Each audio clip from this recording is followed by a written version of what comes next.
Welcome to another segment of Startup Talk. I'm Tom Kindred. Startup Talk was designed and produced to create awareness and highlight the very powerful business assistance and resource programs available right here at Indian River State College through the Dan K. Richardson Entrepreneurship Development Institute. We are coming to you today from Chicago and the 2016 National Association for Community College Entrepreneurship Leadership Summit. So with that, let's get down to business. This is Startup Talk.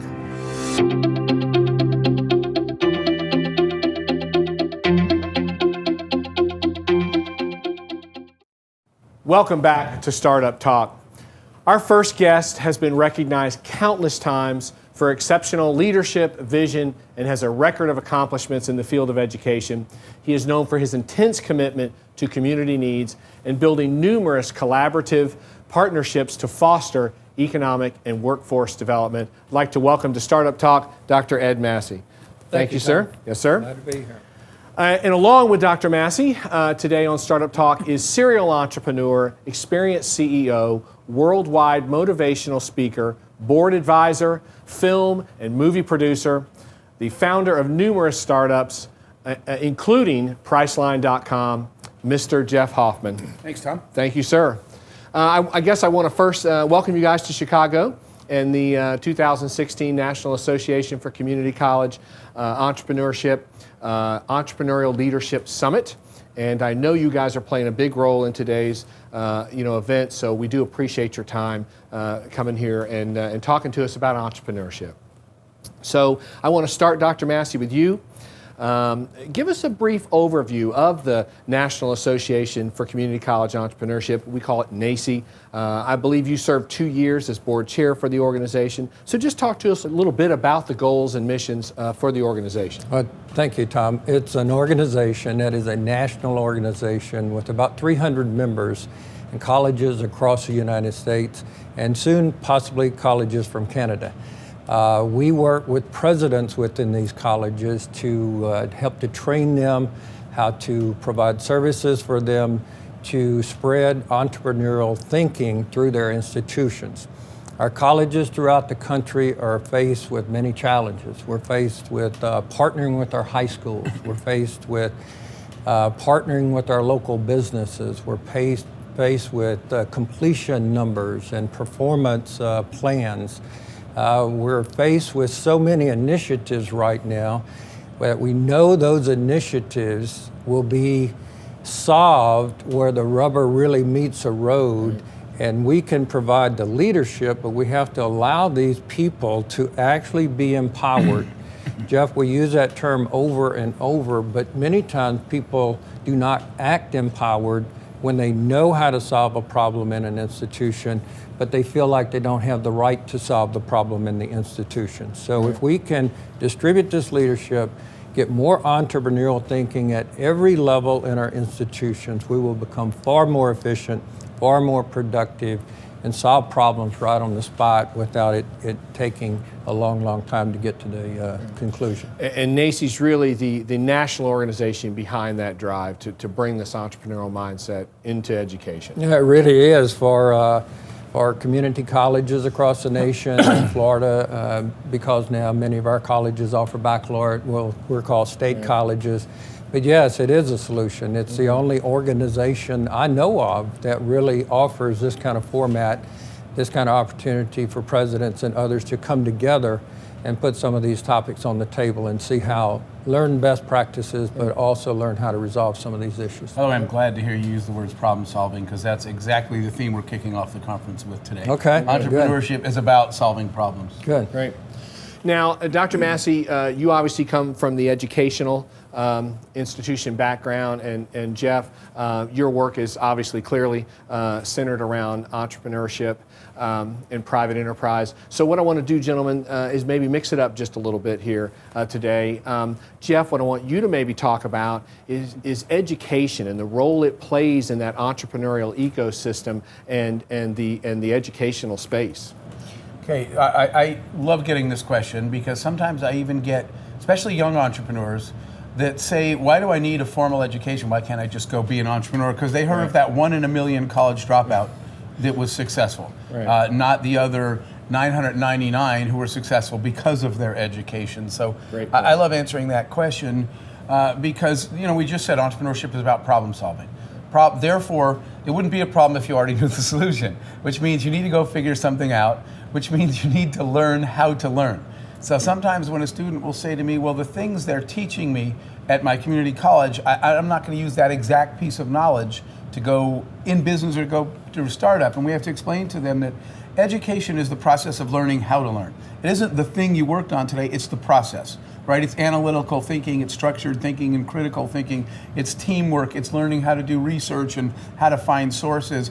Every one of those tools that you learn in your formal education, you will apply every single day in your business life. And if you don't know how to learn, you won't be able to succeed in business. Great answer. And talk just a minute about that critical thinking element. We talk an awful lot about that now in education. Well, you know, I had professors that constantly challenged my thinking. Why are you even approaching that problem that way? Why are you even starting with that default assumption?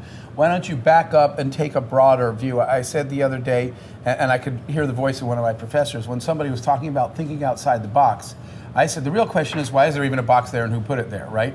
That level of thinking critically about the problem at a much higher and deeper level was something that I had professors that challenged me to do on a regular basis. Nice. All right, so Dr. Massey, now what I want you to talk a little bit about is talk about entrepreneurship and economic development, and why should a state college be engaged in this issue? I think it's very, very important because if you think about entrepreneurs, they're always creating the future. They're always solving problems to create the future. Many times, and let me go to some of the things I'll talk about later, even from the construction, starting with the architect of a college campus, there have been too many little square boxes built. And what happens is these become classrooms and we share knowledge, but they're not great venues for creative thinking. They're not great venues to get in small groups and solve problems together. They're not great labs that can provide the equipment that allow problems to really be solved. So what we've done at our college, Tom, as you well know, is we changed our whole model of building buildings and building them in a creative way, building them that will change the way teachers teach, building them in a way that businesses, either startup businesses or established businesses, feel comfortable coming into the environment, because quite frankly, many business people do not feel, they feel a little intimidated of coming into a college or going into a classroom where at one time in their life they may have failed a course. Right. And it's hard to get creative, but take them into a lab where they see activity of students working together, they spot a piece of equipment that is common to their workplace. Now they're in their workplace. Right. So as long as we can build educational training areas to parallel workplaces, what we've been trying to do, that makes that synergy a lot stronger when we try to work together with businesses. You know, I know to this solve is the problems. extreme, but just to show how right you are, there's a reason that when you go to Google headquarters, there's not just stairs, there's slides. Right. You can slide from the second floor to the first. Because what they discovered was the feeling that the environment creates kind of an emotional state that has everything to do with how open your mind is. That's why they do things like that. So I really applaud your efforts. It's a learning style, so to speak. All right. And you know, Jeff, Dr. Massey mentioned a critical word that we deal with all the time in entrepreneurship, and that is failure. You know, from your perspective, an entrepreneur's perspective, talk about failure for a minute. How does that play a role in the entrepreneurship space? So the biggest piece is what comes before failure, which is the willingness to take a risk. Right? Risk, the definition of risk is something that might fail. Entrepreneurial DNA requires pushing the envelope and trying things that no one's tried before. And if no one's ever tried them before, no one knows if they're going to work or not. So failure is just process, right? Entrepreneurs don't really think of failure as an end point. They just think of it as a waypoint. Along this path, I stumbled and fell a couple times. But failure would be if you never got up again. Right? If you get up again and look and say, well, I shouldn't go that way next time. I won't trip in that pothole. But you just keep moving. So failure is part of the process. And you know, I always tell entrepreneurs, if you're never failing, you're just not trying hard enough. You're not pushing the envelope if you've never stumbled and fallen. We work with our students and talk about failure as an event. It's an event. It's an event. Don't worry about it. There are a lot of events in your life. You have to keep going. Absolutely. And we do, and failure is a big part of what we do talk about, and we try to teach our students in the entrepreneurship courses, like you said, to embrace those failures, because it's a way, you know you're getting to the solution that much faster. Is that kind of a fair assessment of it too? Absolutely. And if you think of the famous Thomas Edison thing, right? I didn't fail 1,200 times. I just found 1,200 different ways not to make this light bulb, right? So yeah, every single time you can cross one more option off your list, and you're better than you were yesterday. You're farther down the path. All right. Listen, gentlemen, great conversation. I want to take just a quick break, and we'll be right back with more Startup Talk. At the Florida SBDC Network, our mission is simple: to help Florida businesses grow and succeed. Our consulting, training, and information services make it easier for Florida businesses to reach their potential. Whether you're currently in operation or just starting out, the Florida SBDC Network has the right tools, resources, and expertise to help you succeed. Visit us online or contact your local office to get started on your path to success today. It's all about creating the future for me and for my students. With the education I received at IRSC, I'm making a difference every day. I have big dreams and I'm on my way. I'm contributing to medical research to help save lives. I've served my country. Now I'm ready to serve my community. With my degree in public administration from IRSC, now I have lots of options for a great career. Be an IRSC graduate. Get a great job. Apply now. irsc.edu. Welcome back to Startup Talk. We're going to continue our conversation right now with Mr. Jeff Hoffman, an entrepreneur from the real world of entrepreneurship, and our very own Dr. Massey, president of Indian River State College. So at this time, Dr. Massey, let me turn to you, and NACCE speaks to the need to develop entrepreneurial leadership. And I've heard you say many times that the entire campus at Indian River State College is a business incubator. So kind of talk about your role as an entrepreneurial leader and the role that the college plays in that local entrepreneurial ecosystem. One of the main jobs of a president is to really help to shape the culture of an institution. And cultures require constant attention. And there have been many studies done that with all of the initiatives that come at us, you cannot take those initiatives and put them on top of an old culture and expect different outcomes. Right. So you have to condition the culture. Same thing with an entrepreneur, I would think, Jeff, because you as an entrepreneur, you don't have a fixed culture. Your culture is always moving, always receiving, always thinking, always creating, always problem solving. Now, how do we create that culture in a college environment? We do that through entrepreneurship. And as you know, we have worked over 14 years creating the culture at Indian River to be entrepreneurial. And what that has allowed us to do is definitely build our facilities different, do different training programs, build a college that has specialized areas on it, and not necessarily pigeonhole entrepreneurship into, incubation into a small area that we call an incubation area or lab. So if a company comes to our campus, and we've done this, a large digital media company came to locate in our community. While they built their studio, they operated out of our technology center. That's a great thing for our students because we get up close and personal with how to start a business, how to create a business, how to move a business, all of the things that they were dealing with. And just recently in our biomass lab that's located in another building, a couple of our students had ideas of taking mushroom extracts and producing a tea that's called myco tea. They have now moved out of that area that we used for them as an incubator and now partnering with Anheuser-Busch to see if they can take that company even farther.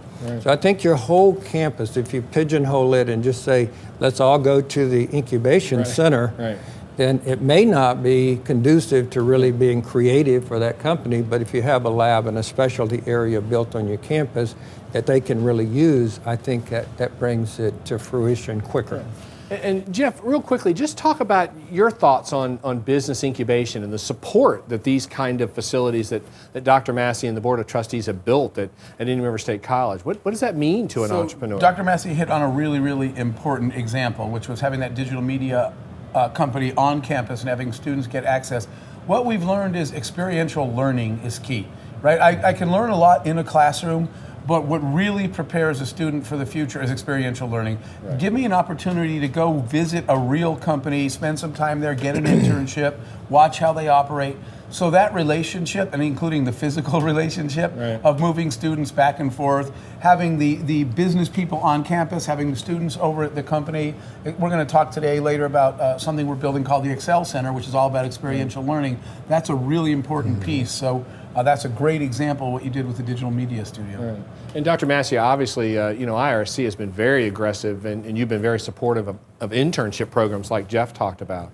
School of Business does internship programs, all kinds of opportunities on our campus to get real world experience through clubs, DECA clubs, investment clubs. So capstone projects are one that I really like. Take a whole class and take them to a company and let them work on all aspects of a company to help that company, if they're in trouble, survive, move forward, advance. And that's important for colleges, everybody listening, to reach out to those companies. Because a lot of times those companies don't even realize what talent you have on campus that they would volunteer sometimes even at no cost to solve a problem for you because the students want real world experience. And kind of the purpose of our show today, to bring awareness to the very robust and powerful programs that are available to support entrepreneurs in our community at Indian River State College.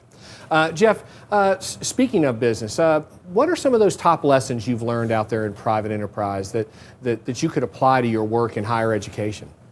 Sure. So higher education, part of what you need when you're out in business are soft skills that are less obvious in higher education, right? So for example, this is one thing I never anticipated. I'm an engineer, and my first company, guess what, was an engineering company, a technology company. That's great, I know how to do all that.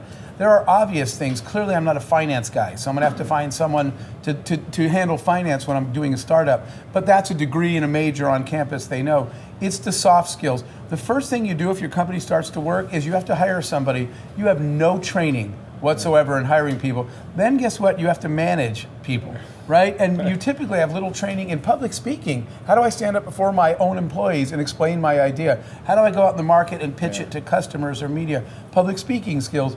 Then I have a situation where I hire an employee and it's not working and we have a very difficult situation. I just remember one day I thought, why wasn't there a college class called Resolving Differences with Difficult People? Because I have no idea what to do next and no one taught me that. So there's a lot of soft skills that if we start incorporating them, and they happen naturally in certain types of activities, like if you're in an incubation center launching a company and doing these things, but I think that the use of soft skills like communicating, like hiring, like managing, the more we start to incorporate that into the process, whether it's a class or just an experience, the more of that we can learn on campus before we go out and start a company out in the world, I think is very, very helpful. Great point.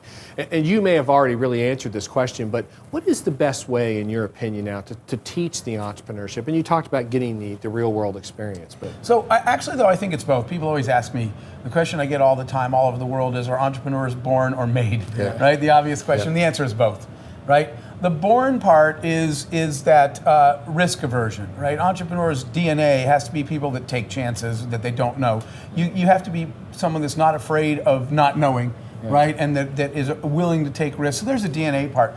But the made part is exactly what you're doing on campus, right? It's having those real-world experiential learning opportunities. It's meeting, by the way, that includes bringing streams of speakers in, right? Having various workshops, having hackathons, having problem-solving opportunities.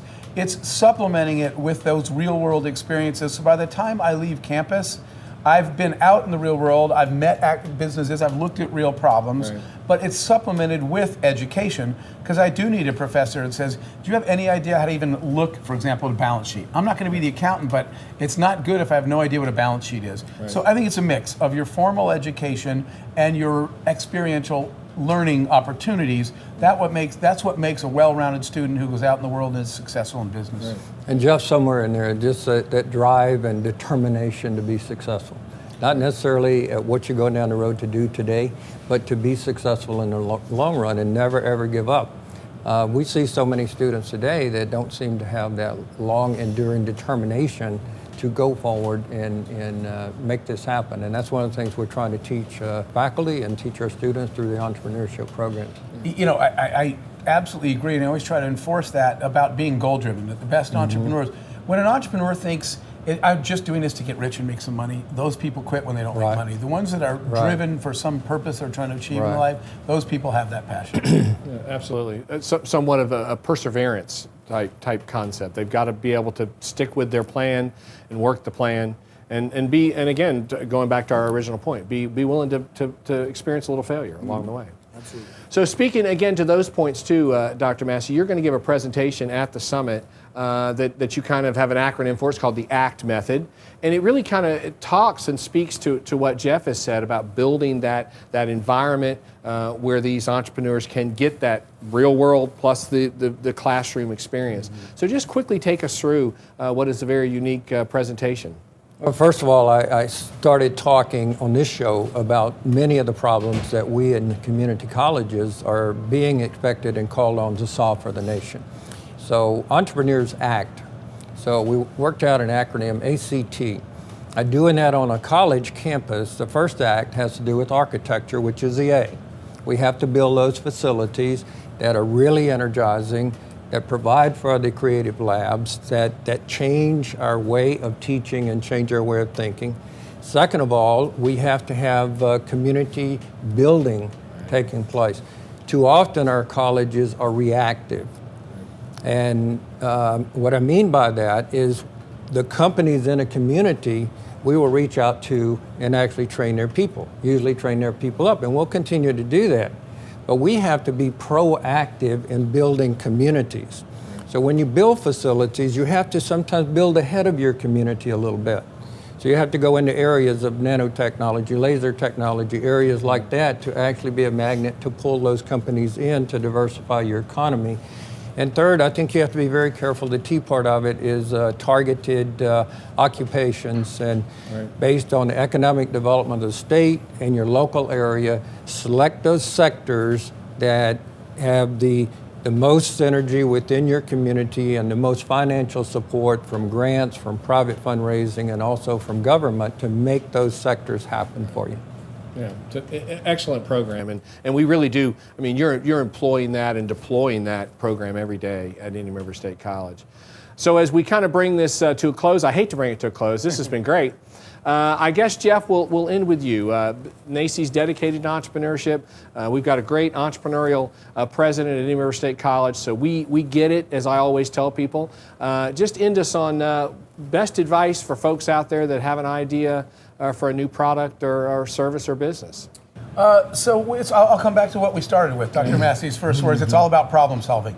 In your community, talking to entrepreneurs, and here's where this all fits together and why I'm here to support your efforts.